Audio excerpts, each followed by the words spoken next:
Hi friends, ಇವತ್ತು bread vada recipe ಹೇಳ್ತಾ ಇದ್ದೀನಿ. ಮೊದಲಿಗೆ ಬ್ರೆಡನ್ನು ರೌಂಡಾಗಿ ಕಟ್ ಮಾಡಿ ಇಟ್ಕೊಂಡು ಅದರಲ್ಲಿ ಆಲೂಗಡ್ಡೆ ಪಲ್ಯನ ಸ್ಟಫಿಂಗ್ ಮಾಡ್ಕೊಳ್ತಾ ಇದ್ದೀನಿ. ಇದ್ರ ಮೇಲೆ ಕೂಡ ನೀವು ಹಚ್ಕೊಳ್ಬೋದು ಆಲೂಗಡ್ಡೆಯನ್ನು. ಈಗ ಈ ಥರ ಸ್ಟಫಿಂಗ್ ಮಾಡಿ ಇಟ್ಕೊಂಡಿದ್ದೀನಿ. ಇದನ್ನು ಈಗ ಎಣ್ಣೆಯಲ್ಲಿ ಫ್ರೈ ಮಾಡ್ಕೊಳ್ಳೋಣ ಫ್ರೆಂಡ್ಸ್. ಈಗ ಕಡಲೆ ಹಿಟ್ಟಿಗೆ ಸ್ವಲ್ಪ ಉಪ್ಪು ಹಾಕಿದ್ದೀನಿ. 1 ಟೇಬಲ್ ಸ್ಪೂನ್ದಷ್ಟು ಅಕ್ಕಿ ಹಿಟ್ಟು ಹಾಕಿ ಇದನ್ನು ಸರಿಯಾಗಿ ಕಲಿಸ್ಕೊಂಡು ಇಟ್ಕೊಂಡಿದ್ದೀನಿ. ಇದರಲ್ಲಿ ಬ್ರೆಡನ್ನು ಹಾಕಿ ಎಣ್ಣೆಯಲ್ಲಿ ನಾವು ಫ್ರೈ ಮಾಡ್ಕೊಳ್ಬೇಕು. ತುಂಬಾ ಟೇಸ್ಟಿಯಾಗಿರುತ್ತೆ. ನೀವು ಒಂದು ಸಲ ಟ್ರೈ ಮಾಡಿ ನೋಡಿ.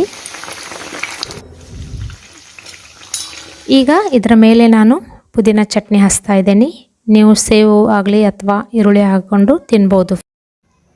ನೀವು ಒಂದು ಸಲ ಈ ರೆಸಿಪಿ ಟ್ರೈ ಮಾಡಿ ನೋಡಿ.